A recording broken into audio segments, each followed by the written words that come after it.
8មិញ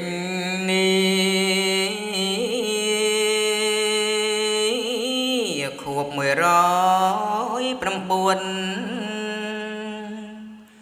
ជួនចំត្រូវឆ្នាំ2020គឺជាទិវា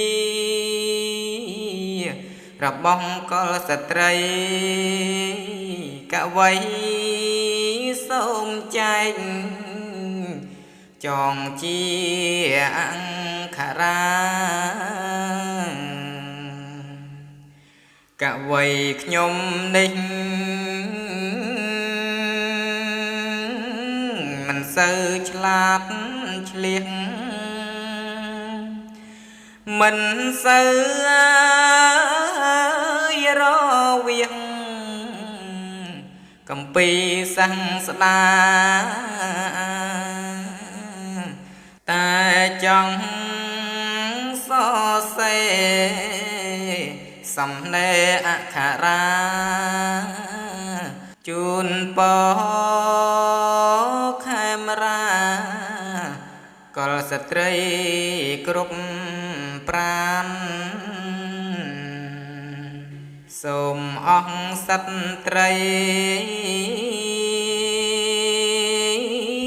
លើសាកលលោកកើតមកមានភពទទួលសិទ្ធិការទិញវាសិទ្ធិស្ត្រីគ្រប់ប្រាណពួកប្រុសផងគ្មានសិទ្ធិមួយនេះឡើយ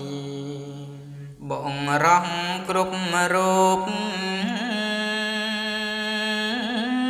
ក៏គួរដំកើងដំឡើង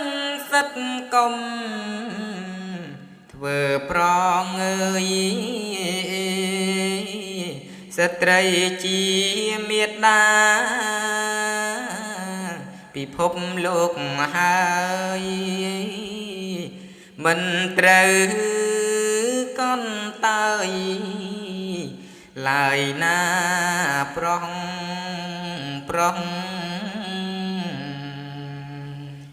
8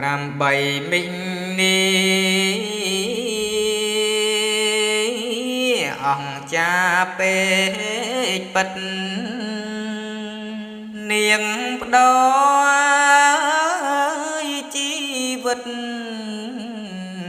កំណត់ស្រួលស្រស់ផ្ដោសាច់ផ្ដោឈាមអត់ខ្លាចនើយសោះនាងពិតជាមនុស្សចិត្តជាទេវតាក្នុងពេលមួយឆ្នាំបានសិទ្ធមួយថ្ងៃដែលពួកកុលស្ត្រីទទួលសក្តាដូចឆ្នេះជូនពរស្ត្រីគ្រប់រូបបា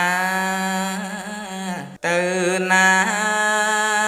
មកណាជួបតែមង្គលសិទ្ធធ្វើប្រំគ្នាលើងសង្កលលោកជាកាយនាំមកនៅសុខវិបលយើងសូមសាទរ សិទ្ធមង្គលសូមសុខវិបុលដល់ស្ត្រីគ្រប់គ្នា